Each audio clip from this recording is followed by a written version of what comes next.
vamos a hablar, yo sufro alguno de estos síntomas.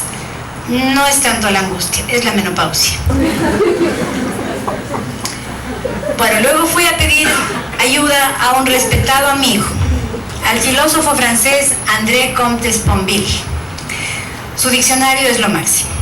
Él define la angustia como un miedo vago o indeterminado, sin un objeto real, lo cual lo vuelve más sobrecogedor porque ante la falta de un peligro inminente que debamos combatir o del que debamos huir, no hay una respuesta posible.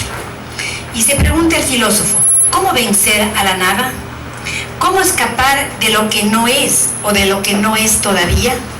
Y responde, la angustia es un miedo intempestivo e invasor que nos asfixia o nos domina. El cuerpo enloquece, el alma se ahoga.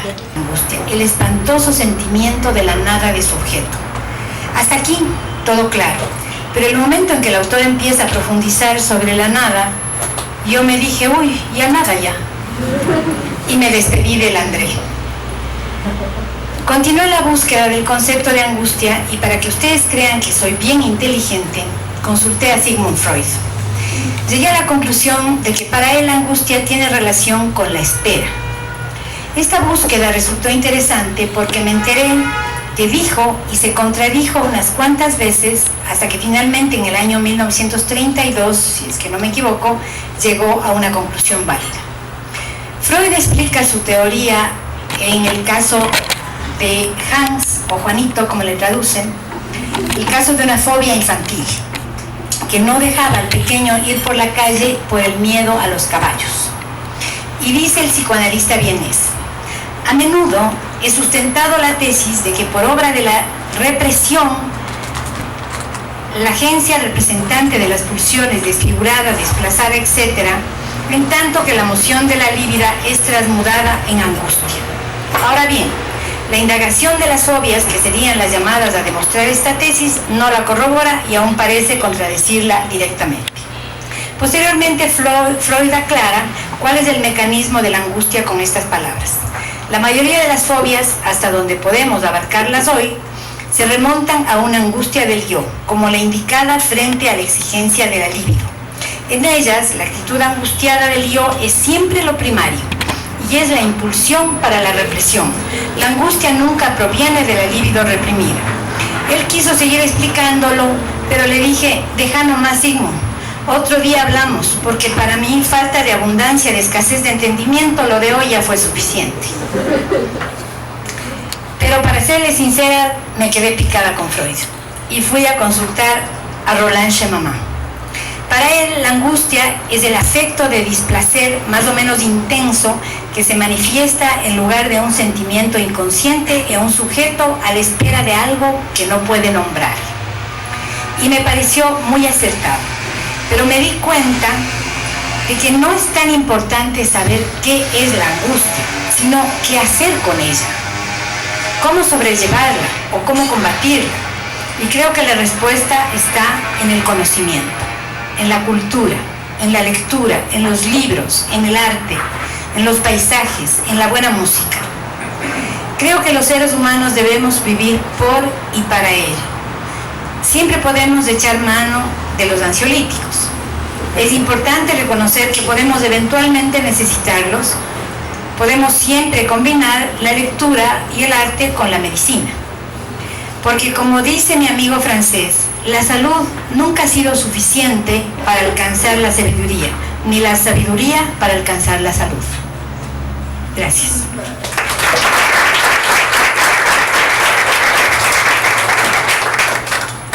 Bueno, yo debo contarles que soy una persona muy metepata. Entonces, si es que hubiese un termómetro para la angustia, el mío siempre marcaría 40 grados, ¿no? Así ya al borde del delirio total, porque soy muy metepata. Entonces, claro, meto la pata y me angustio de haber metido la pata, pero no puedo evitar el meter la pata. Entonces, generalmente me pasan cosas como que por ejemplo, una vez llegó una señora a la librería y entró con un perro. Entonces esta señora, yo le iba a decir, ¿sabe qué? Aquí no se aceptan perros. Pero me dice, ¿usted es la señora Mónica? Le digo, sí. Dice, ¿sabe que el guardia me dio su nombre? Usted tiene un perrito Beagle, ¿no? Para esto ella entró con una perrita Beagle hermosa. Usted tiene un perrito Beagle, ¿no? Le digo, sí, yo tengo un perrito Beagle. Me dice, ¿sabe que yo tengo esta perra y quisiera que les crucemos? Ay, le digo, está preciosa, sí, qué lindo. Entonces, ¿cómo hacemos? Sí. Entonces usted me tiene que traer la perra, pero por favor traiga con una camiseta suya para que la perra no se estrese y me la deja. ¿Y qué alimento? Y sí, no, bueno, todo bien. Entonces la señora estaba así, toda muy elegante con su perro. Y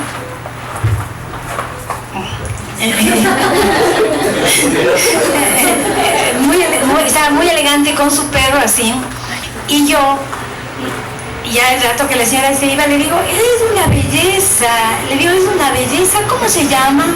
Y me dice, Paulina. Le digo, Paulina, preciosa. La perra se llama Charlotte, Paulina soy yo. Entonces, claro, ya la señora se va y yo me quedo con el nudo en el estómago de cómo soy tan bruta de pensar que la perra se va a llamar Paulina. Pero esas cosas pasan, ¿no? Por otro lado, bueno, yo escribí hace poco, bueno, no hace poco, me he demorado 10 años creo, pero ya tengo finalmente este libro mío que se llama Autobiografía no autorizada. La verdad es que es no autorizada porque yo vengo de una familia muy tradicional. Yo soy el patito feo, no solo feo, así lo que ven, sino que soy bien feo. Para mi familia soy horrible. Entonces, obviamente, muchas de las cosas que yo cuento aquí, muchas de las cosas que yo digo aquí, mi familia nunca les iba a autorizar. Pero ya, se han hecho al dolor y ya. Entonces, entre las cosas que yo cuento aquí, el otro día revisaba, yo empiezo a contar desde mi primer recuerdo. Desde mi primer recuerdo, yo nací en La Tacunga a mis 4 años. Y hay algo que quisiera compartir con ustedes, porque justamente uno de los motivos de la angustia suele ser la muerte. La muerte de la que no sabemos absolutamente nada, no sabemos a dónde nos va a llevar, sin embargo, nos causa angustia. Entonces, les voy a leer un pedacito del inicio para luego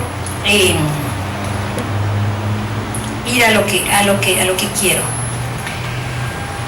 A mis 4 años, el mundo era del tamaño justo.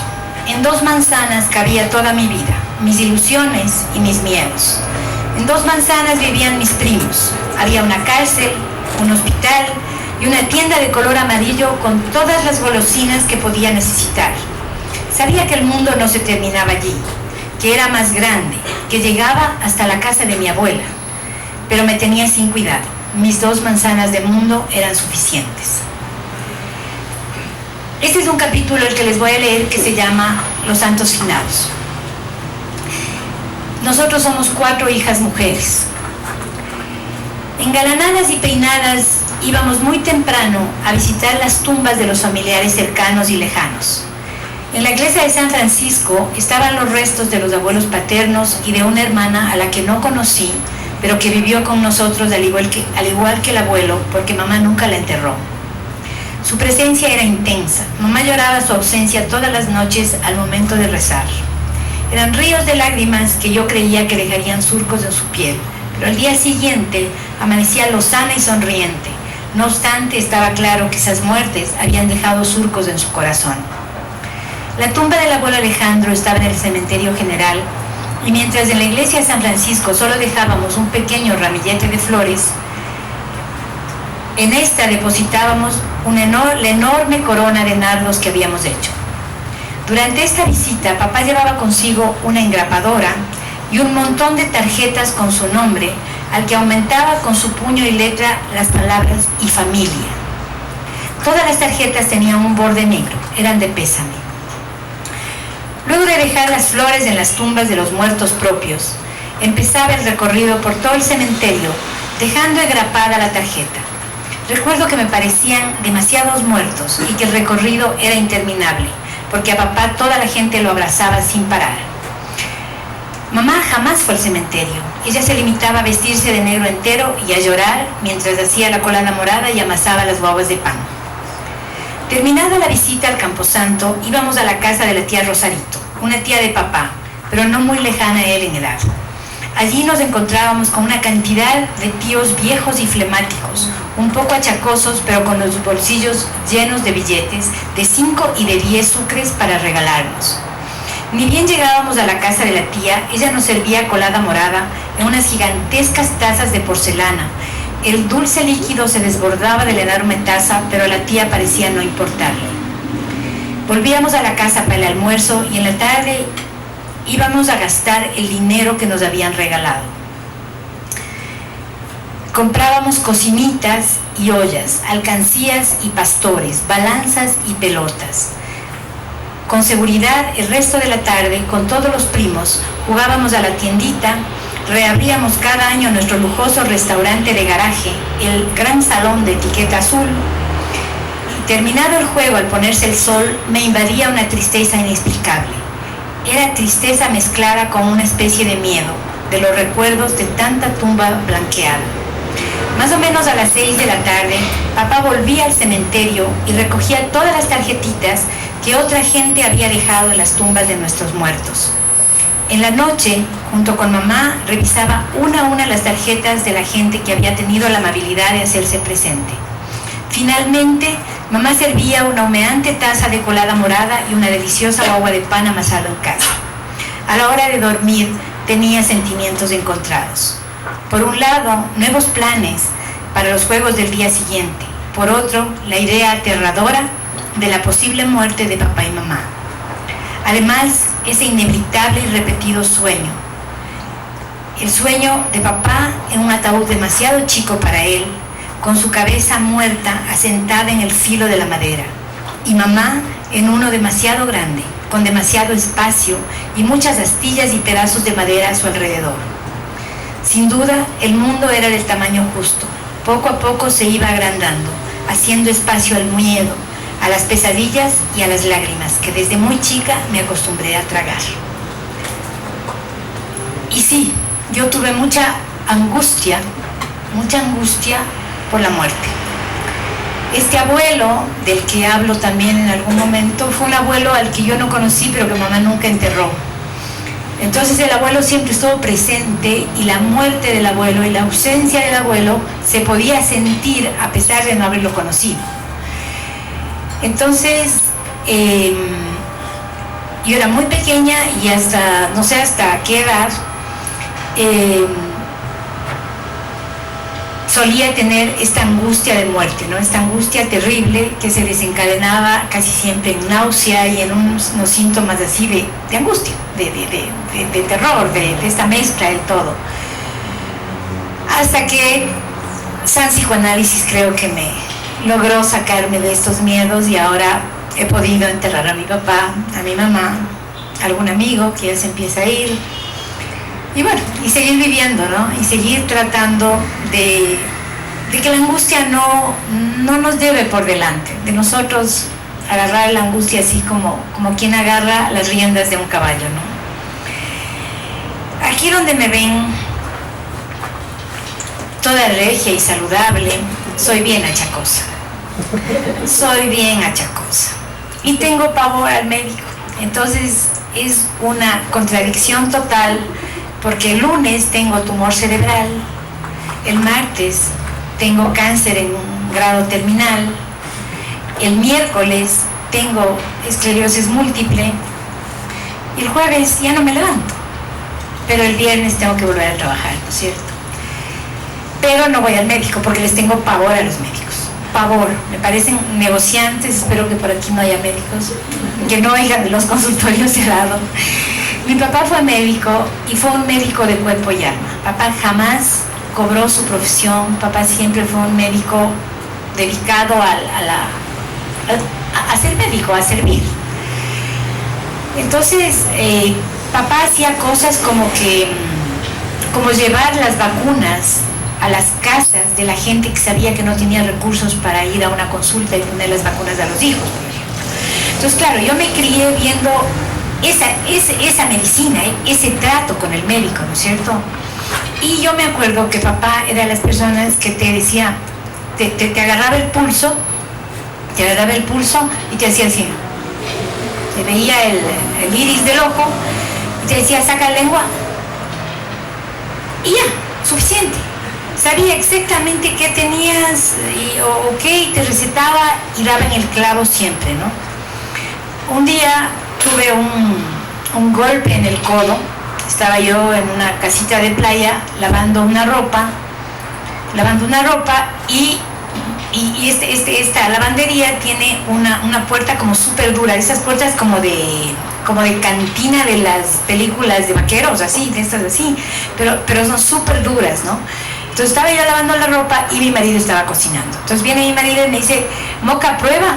Y yo me regreso y él aquí, y pruebo, le digo, ponle un poquito de comino, falta, y él se va y deja la puerta. Y yo todavía no regresaba y me golpeo con la puerta aquí y vi estrellitas, así, chun, estrellitas. Me agarré de la piedra de lavar que dije, voy a caer. Y bueno, listo. De ahí sí, arruinaba el codo, no podía mover. Terminó la playa, yo seguía mal y tal. Entonces nada, al médico. Voy al médico y él sentado aquí, yo sentada allá, me dice, ¿qué le pasa? Le digo, ¿sabe qué? Pasó esto y me duele el codo tremendamente, y claro, el rato que muevo y el rato que alzo algo y tal, y no estoy bien. Sin tocarme, sin nada de nada, me dice, verán, le voy a pedir que se haga una radiografía, una resonancia magnética y una ecografía. Y viene, apenas tenga los resultados, viene. Yo le quedé viendo y le dije, doctor, ¿sabe qué?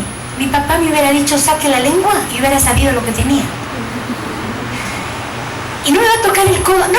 Cuando salí de ahí, y la secretaria me dijo, son $45. Dije, ¿sabe qué? No voy a pagar, porque no tengo un diagnóstico y no tengo nada. Y hasta que yo no venga con los exámenes. Entonces dije, no, o sea, no puede ser que un médico no te toque el codo o la parte donde tienes mal, la panza, qué sé yo, y te mande tarea de examen. O sea, no sabe un carajo, así de simple. Entonces, como les digo, yo tengo pavor, pero claro, a veces esta publicidad continua de el cáncer, tocaránse, verán que tienen por ahí. Digo, no, hay que ir al médico. Entonces así cada 2, 3 años digo, no, voy. Entonces, eso que les voy a leer se llama el examen. Examen es una palabra terrible, malvada, cruel. Escucharla me cambia el género, me vuelve vulnerable e inmediatamente empiezo a sentir las mariposas en el estómago que me visitan todos los domingos tarde. Hay palabras bonitas y feas, también las hay buenas y malas, pero la palabra examen, aparentemente inofensiva, es sumamente inquietante. Me dirán que estoy loca, que examen es una palabra grave, que no lleva tilde porque termina en N, que además no tiene nada de mala, porque a nadie jamás le han gritado en media calle, ¡hijo de examen! Sin embargo, el examen, indistintamente de lo que se trate, me descoloca. Igual angustia que la que me causaban los logaritmos o el factoreo, me causa la mamografía o el eco uterino. Al fallar el examen de álgebra, el riesgo era no pasar el año. Al fallar el eco o la mamografía, el riesgo es no pasar del año. Recuerdo que en mi colegio de monjas españolas los exámenes tenían mucho de Santa Inquisición. A fin de evitar la copia, la costumbre era mezclar a todo el colegio y asignar a todo el alumnado aulas y puestos distintos a los habituales. Así, cuando yo cursaba el primer curso, mis exámenes los rendía en el aula del cuarto de bachillerato, rodeada de alumnas de todos los cursos y grados de aquel hogar colegio. Nos repartían en los distintos salones en orden alfabético. Así que a aquella sala de tortura trimestral acudíamos Troya, Barea, Vargas y Vázquez. A Troya la sentaban al lado derecho de la clase, más o menos en la quinta fila. A mí, a la extrema izquierda, en la segunda fila. A Vargas no recuerdo y a Vázquez en la primera fila, junto al escritorio de la maestra y con la nariz prácticamente pegada al pizarrón. Troya siempre fue una excelente alumna y muy solidaria con las vagas. Yo, una pobre vaga que siempre necesitaba la ayuda de Troya y la iluminación del Espíritu Santo. Y Vázquez, una excelente copiadora. Su capacidad para llevar pollas o chuletas escondidas en el dobladillo de la falda, anotar en sus piernas o en el propio pizarrón las respuestas, o tomar el examen que Troya había entregado y copiarlo descaradamente, era encomiable. Acabó de hacerme la mamografía del un lado y agarró el papelito, o sea, se acercó al papel y vio y me quedó viendo así, ¿no? Señora, ¿sabe qué? Señora, ¿sabe qué? No le puedo hacer la otra. Yo digo, ¿por qué? ¿Qué vio? No, o sea, verá, lo que pasa es que... Señor, por favor, dígame, ya está tan mala una que la otra, ¿para qué vamos a hacer? O sea, ¿qué diablo vio usted ahí? No, señora, no es eso, pero no lo puedo hacer. Entonces, dígame qué es. Lo que pasa es que le han cobrado solo de una. Por Dios, o sea, tengo 2 tetas. ¿Cómo una va a hacerse la mamografía y le cobran de una? Bueno, a mí me pasa. Entonces, le dije, señor, por favor, estoy aquí desnuda, vulnerable, aterrorizada. Hágame la otra y le juro que sí voy a pagar. Pues no. Tenía miedo que le cobren a él, o qué sé yo, no sé, o que me muera antes, no sé. En todo caso, tuve que vestirme, muerta a las iras, vestirme enterita, cruzar la calle y decir, cóbrenme la otra teta, y volver a desvestirme para que me haga la mamografía. Entonces, esas son cosas que también a uno le dan angustia, ¿no? No sé si hay alguna pregunta o...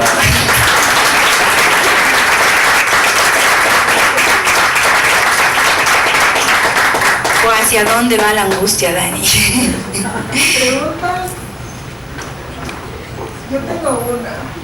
Porque no sé, quiero que diría que nos cuentes cuál es tu situación amorosa con George Clooney. Esta es una relación sexual intensa, exclusivamente. No hay amor para nada. El gran amor de mi vida es mi marido. Con George Clooney, puro sexo. Según Freud, no debería tener angustia. Pero sí. ¿Alguien más? No. De eso ya no vamos a hablar.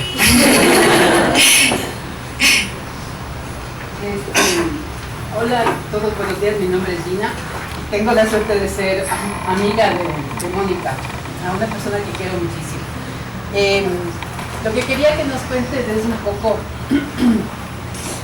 Siempre te vemos así como la chistosa, como la que le pasan cosas, y esta cuestión de venir aquí a hablar de la angustia, yo dije, yo tengo que acompañarle a la Mónica porque realmente quiero oírle.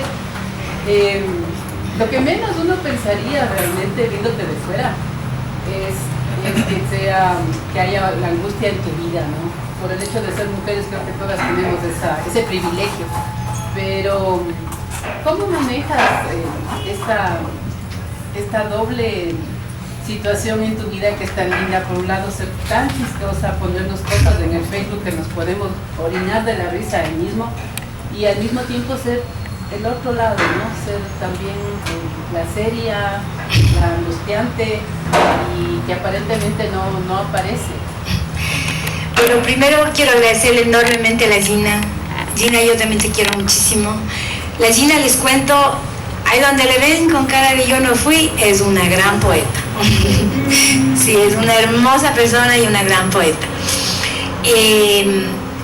Bueno, la verdad es que yo creo que en este punto de mi vida el humor para mí es un recurso. Es un recurso, es un antídoto contra el miedo, contra la adversidad, contra la vida. contra la vida, porque para mí la vida es, o sea, me parece muy jodida, es muy negativa. O sea, si uno se levanta de mañana y ve las cosas así, de 10 cosas, las 9 son malas. Y si oímos el noticiero, terminamos suicidados, ¿no es cierto? Y si leemos un periódico, suicidio doble. Entonces, para mí, yo creo que el humor es un recurso. Yo creo que soy una persona muy sensible y las cosas me llegan muy fuerte. O sea, me llega el dolor de los otros, me llega la tristeza muy, muy fuerte. Y entonces, obviamente, hay dos opciones, ¿no? O quedarse o avanzar, o pasar la vida llorando, o un poco reír o llorar. Entonces yo opto por reír.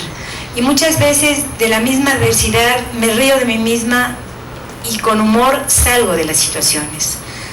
También, no sé, de pronto habría que preguntarle a mi analista, debo tener algo de bipolar. No sé si ustedes han visto en YouTube, métanse en YouTube y vean Bipolar Polar Bear, que es un osito que está con una de estas serpentinas así, ¿no? Entonces el bipolar Polar Bear,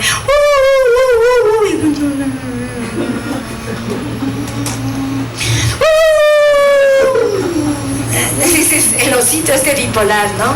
Osito polar bipolar. Yo de alguna manera creo que puedo ser eso también, ¿no? Osito polar bipolar. En este punto de mi vida voy a cumplir 60 años el próximo 22 de enero. Por favor, todos anoten. Los regalos se aceptan en efectivo. Gracias. En este punto de mi vida yo he vuelto a ser llorona. Yo era bien llorona. Era bien llorona y de pronto hubo una época como larga en que no podía llorar. O sea, simplemente yo sentía que tenía la racionalidad suficiente para manejar los problemas con la cabeza, punto. El corazón no entraba para nada. Pero no, últimamente he vuelto a ser llorona y yo creo que el llanto te libera un montón. O sea, dejarse llorar, ¿no? Sí, llorar a mares. Y muchas veces, el otro día justamente fue alguien a la librería y me contaba algo que le resultaba triste y se le fueron las lágrimas y me dijo, perdón, mil disculpas, perdón. Y yo me quedé pensando. Luego presenté yo este libro mío en Ambato y fue una ceremonia súper linda porque además fue en una librería que queda en un portal, una librería vieja que está cumpliendo, no sé si son 70 o 75 años, creo que son 70 años de librería. Y entonces es una librería familiar y tal. Fue un momento muy emotivo porque la chica, la dueña de la librería, era la nieta del señor que la fundó. Y es quien ahora maneja la librería. Entonces esta chica, Daniela, dijo unas palabras sobre la importancia de ser librero, cómo ellos habían manejado su librería y todo lo demás. Y lloró y se le fueron las lágrimas y fue un momento realmente emocionante y muy lindo, ¿no? Sin embargo, durante su discurso no dejó de pedir disculpas y decir, discúlpenme, es que no me puedo contener, discúlpenme, es que estoy... Y cuando acabó el discurso lo abracé y le dije, no pidas disculpas, llora. No pedimos disculpas cuando nos matamos de la risa, no pedimos disculpas ni cuando insultamos a la gente. ¿Ya? No pedimos disculpas nunca. ¿Por qué vamos a pedir disculpas cuando lloramos? Yo creo que el llanto y la risa son dos cosas maravillosas para liberarnos, ¿no? Para hacernos así como livianitos y poder caminar con tranquilidad en la vida. Quiero saber si tú crees lo mismo que algunos artistas, principalmente los pintores dicen que no crean obras para que otros se entretengan, para mostrar la belleza, sino que, como tú dices, una especie de llanto que les ayuda a liberarse, algo que es para sí mismos, que en ocasiones incluso lo han comparado con el vómito, porque dicen que al sentirse un intoxicado tiene que sacar eso que le hace daño. Y obviamente tus textos no son comparables a ese ejemplo, Pero no sé si eso te ha ayudado a ti a liberarte de esa angustia. ¿O cómo crees que? Sí, bueno, yo creo que en general la palabra libera. La palabra libera. El simple hecho de contarle a una amiga, a un amigo, a la mamá, a la monja superiora, por último, lo que te pasa. Cualquier cosa, por sencilla que sea. Porque a veces uno dice, es una pendejada, o sea, ¿qué voy a decir bolas por esto? No. Sí, probablemente es una pendejada, no para ti. Entonces, yo creo que es la palabra la que libera, y en esa medida la escritura también, y ahí la Gina me dará la razón. La palabra, muchas veces hemos conversado con la Gina sobre esto, la palabra te ayuda un poco a poner el mundo en orden, a poner tu mundo en orden, y en esa medida poder tener buenas relaciones con todos los que te rodean, ¿no? Y poder ser una mejor persona a la larga. Entonces, sí, yo creo que a la final la escritura también puede ser una catarsis. Ahora, yo soy bien cursi, pero por suerte tengo un monstruo que está por ahí grabando en video, haciendo un video, que mi hija María Paz, mamá, por Dios, no seas tan cursi. Entonces, me persigue, es mi hada madrina del anticursi. Entonces, gracias a ella, yo recorto muchas cosas. Digo, uy, no, si le mando a La Paz esto, me va a mandar a la mierda, pero mal. Entonces, vamos a cortar por aquí. Esto no, mejor para... Entonces, sí hay también un trabajo como de edición, como una intención en este momento, ¿no? Al comienzo no había, pero en este momento sí hay una intención de que al lector le llegue un texto honesto, sí, pero un texto respetable, en el que yo no invada su espacio y tampoco le muestre demasiado de lo mío porque no le interesa, sino simplemente que sea una lectura amena, ¿no? Entonces sí hay esa intención en el momento de escribir. Claro, justamente el anteayer lloré, pero así, sin compasión. Mi mamá murió hace 5 meses. Murió a los casi 101 años, lo cual fue una cosa maravillosa. Y bueno, hay que despojarse de las cosas y regalar y poner y hacer, y entre estas múltiples cosas había que arrendar su casa, ¿no?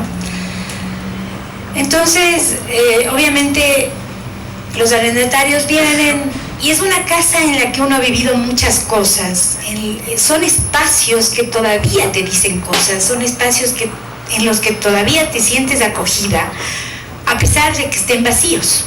Y del cómo exactamente, porque me imagino que cada ser humano tendrá el suyo y tendrá que encontrar cuál es su válvula para lidiar con la angustia, cuál es su válvula para lidiar con el miedo.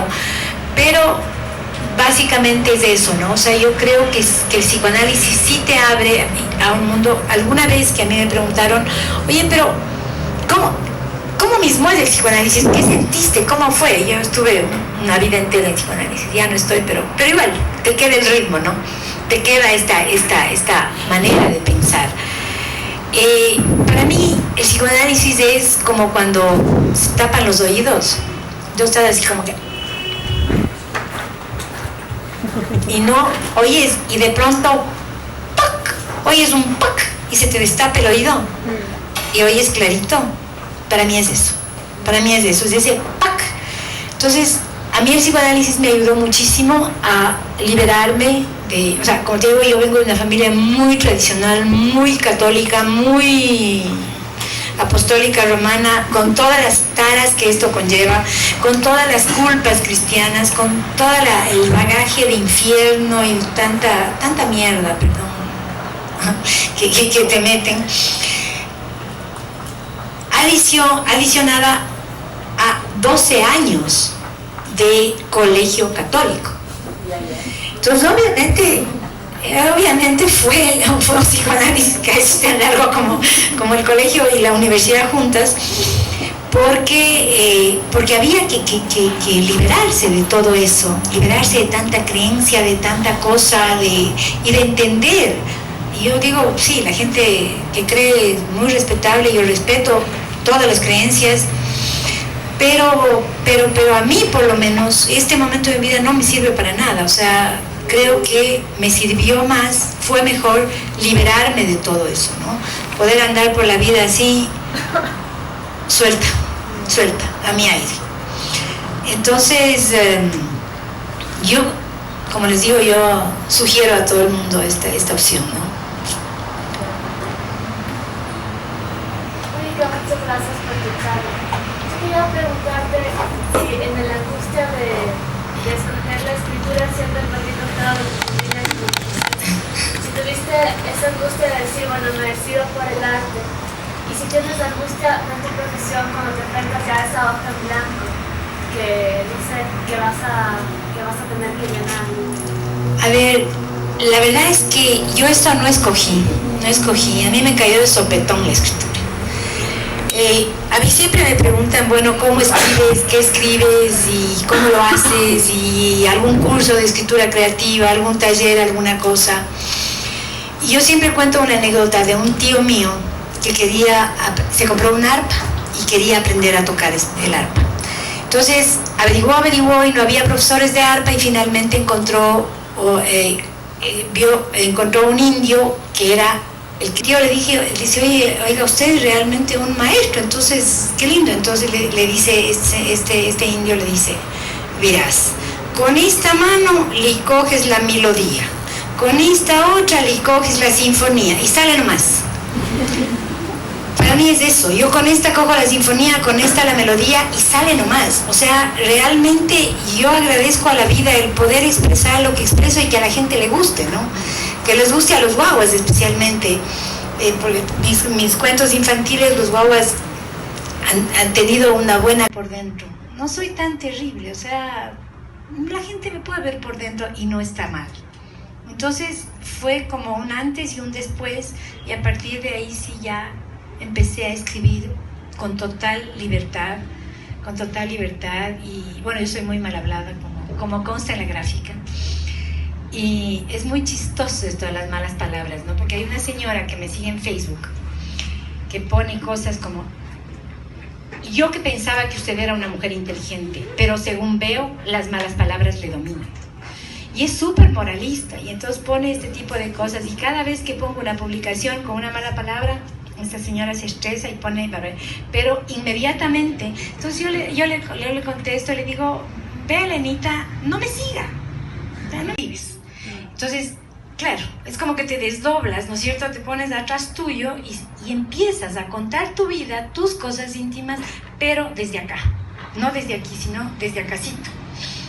Entonces, sí, hay que ponerle mucha cabeza y corazón, es verdad, pero ya haciendo esta pequeña distancia que te lleva a decir las cosas sin tanta cursilería, como decía hace un rato, y sin tanto corazón, sino más ya con cabeza, ¿no? Entonces yo creo que va por ahí, y te digo, o sea, yo nunca me propuse, nunca me soñé en la vida que podía ser escritora. Escribí toda mi vida, es verdad, y era tan loca que escribía cualquier cosa, un cuento, un poema, lo que sea, y me pasaba días corrigiendo a mano, ¿no? Corrigiendo y poniendo y tachando y haciendo. Y el rato que ya estaba más o menos bien, pasaba máquina con el corrector famoso, y el rato que ya quedaba perfecto, volvía a leer y volvía a corregir y repetía, y el rato que ya estaba lindo, divino y tal, leía, terminaba de leer, rompía y botaba. Y este ejercicio yo lo hice 50 años hasta que mis hijas me regalaron la primera laptop, y entonces ahí sí ya no había chance de romper y botar. Se quedaban ahí los pinches escritos y ahí se quedaban, pues, ¿no? Entonces, historias que no había contado. Entonces un día me dijo, mi mamá escribió un cuento, y mi marido me dice, ¿escribiste un cuento de verdad? Léeme, porque él no lee, a él le lee. Entonces le leí y me dice, oye, pero manda a una editorial. ¿Estás loco? Mandar a que alguien lea esto, estarás loco, ¿no? Pero mi marido es como, bueno, me imagino que todos han visto Shrek, ¿no es cierto? Como el burro de Shrek, igualito. O sea, no es tan orejón y tan dientón, no, pero es igualito. Entonces, así como ya llegamos, igualito. Mi marido es, ¿ya mandaste? Entonces dije, tengo que mandar para que este hombre se calle. Entonces un día mandé el archivo y empezó la angustia, ¿no? Y las mariposas de aquí, y yo cada día que pasaba decía, maldita sea mi estampa, ¿para qué mandé? Como a los 6 meses llamé a la editorial y pregunté, vea, yo mandé esto y ¿qué será, no? Y si ya votaron, cuéntenme en qué basurero cayó, ¿no?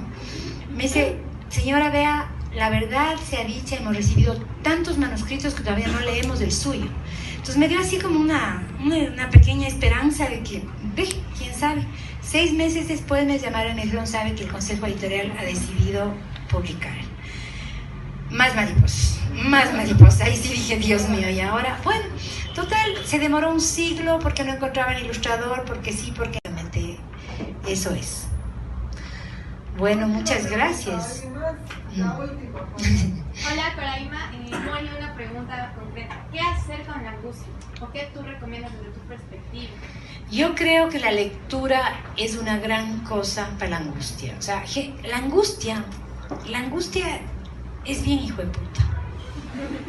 Porque además viene en el momento menos esperado, a la hora menos indicada.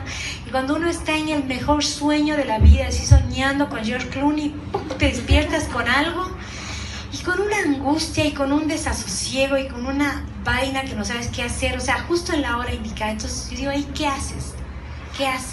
Creo que la música puede ser una gran compañera. Creo que a más del agua del toronjil y agua de lechuga y gotitas de valeriana, ¿no es cierto? Un buen libro siempre te va a sacar de la miseria, siempre.